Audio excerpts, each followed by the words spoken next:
حضرت علی رضی اللہ تعالی عنہ نے فرمایا، پرندے اپنے پاؤں اور انسان اپنی زبان کی وجہ سے جال میں پھنستا ہے۔ گفتگو میں نرمی اختیار کرو، کیونکہ لہجے کا اثر الفاظ سے زیادہ ہوتا ہے۔ لوگ خوش رہنے کی دعائیں دیں گے، پھر خوش دیکھ کر حسد بھی کریں گے۔ بندے کی بہتری خدا سے بہتر کوئی نہیں جانتا۔ بے شک رب ہمت سے زیادہ دکھ نہیں دیتا۔ دکھ بڑا ہو تو ہمت بھی بڑھا دیتا ہے۔ کبھی کبھی انسان تھک جاتا ہے، کچھ باتوں کا، کچھ یادوں کا بوجھ اٹھاتے اٹھاتے۔ اپنے سے کمزور کے ساتھ کیا جانے والا سلوک ہی انسان کا اصل اخلاق ہوتا ہے۔ دل ایک ٹریفک لائٹ کی مانند ہے، رہنمائی کرتا، وارننگ دیتا اور خبردار کرتا ہے، لیکن حادثات روک نہیں سکتا۔ افواہوں سے مت ڈرو، یہ ہمیشہ ایسے لوگوں کی تخلیق کردہ ہوتی ہیں جو آپ کی کامیابیوں کا سامنا نہیں کر سکتے۔ گلاب کا کوئی بھی نام رکھ لو، مگر پہچان خوشبو سے ہوتی ہے۔ انسان کسی بھی رنگ، روپ یا ذات کا ہو، مگر پہچان ہمیشہ اخلاق سے ہوتی ہے۔ کسی کی لاکھ باتیں یاد نہیں رہتی، مگر کسی کا ایک جملہ نہیں بھولتا۔ قدر کرنا سیکھ لو، کیونکہ نہ زندگی واپس آتی ہے اور نہ زندگی میں آنے والے لوگ۔ رشتے آہستہ آہستہ ختم ہوتے ہیں، معلوم اچانک ہوتا ہے۔ تلخ باتیں اگر بول دی جائیں تو رشتے مر جاتے ہیں، اور اگر دل میں رکھی جائیں تو دل مر جاتا ہے۔ پرسکون رہنا نفس کی سب سے بڑی کامیابی ہے۔ امید جب اللہ تعالیٰ سے جڑی ہو تو ٹوٹنے کا امکان نہیں ہوتا۔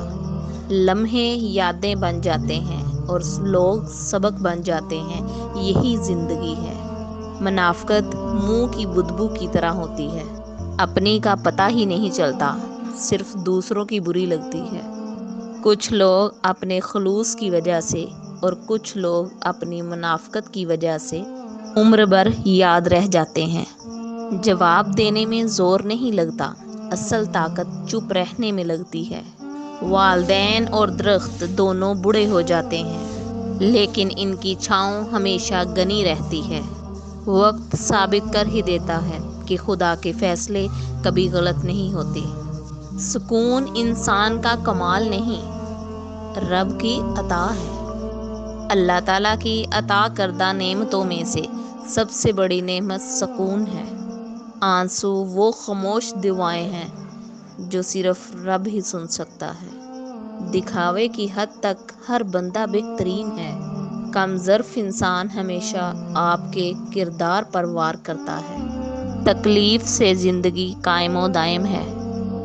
معاشرہ مذہب سے پیدا ہوتا ہے، اگر مذہب نہ ہو، کتاب نہ اتاری جائے تو انسان اصل میں ایک جانور ہے اور جانور ہی رہ جائے گا۔ اللہ کا بے پناہ کرم ہے کہ علم کو آسمان سے اتارتا ہے اور انسان کو سکھاتا ہے۔ اللہ تعالیٰ جب کسی کو ہدایت دیتا ہے تو اس کے دل میں اتر آنے کا فیصلہ کرتا ہے، لیکن دل میں اترنے سے پہلے وہ اس کے دل پر لشکر کشی کرتا ہے۔ وہ وقت، وہ حالات، وہ واقعات دید کے قابل ہوا کرتے ہیں۔ اس کے دل میں موجود خواہشات کو اجاڑ دیا جاتا ہے، زمین صاف کر کے رکھ دی جاتی ہے۔ نہ کوئی پہاڑ، نہ کینکر، بس صاف ستھری ہموار زمین۔ جس دل میں اللہ کا تخت بچھ جائے وہاں اور کوئی نہیں رہ سکتا۔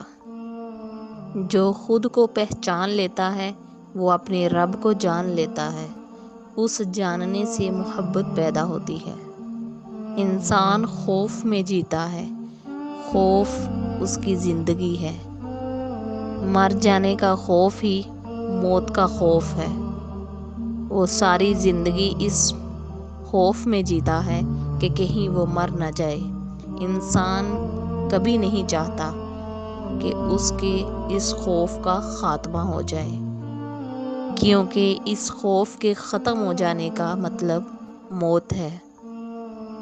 کیونکہ موت کا آ جانا موت کے خوف کو ختم ہو جانا ہے۔ ساری زندگی انسان اسی خوف کے ساتھ کھیلتا رہتا ہے، ہاں مگر وہ جس کو اللہ جان کے بخل سے نجات دے۔ عقل بغیر علم کے صرف اندھا پن ہے۔ اگر عقل کے پاس علم کا نور ہو تو آدم اندھا ہے، پل پل ٹھوکریں کھاتا ہوا ایک مادرزاد اندھا۔ انسان فطرتاً سست اور کاہل ہے، آسان کام کرنا چاہتا ہے، جس کام میں بے حد محنت اور شدید مشقت نظر آتی ہے، چاہتا ہے کہ کوئی اور اسے کر دے۔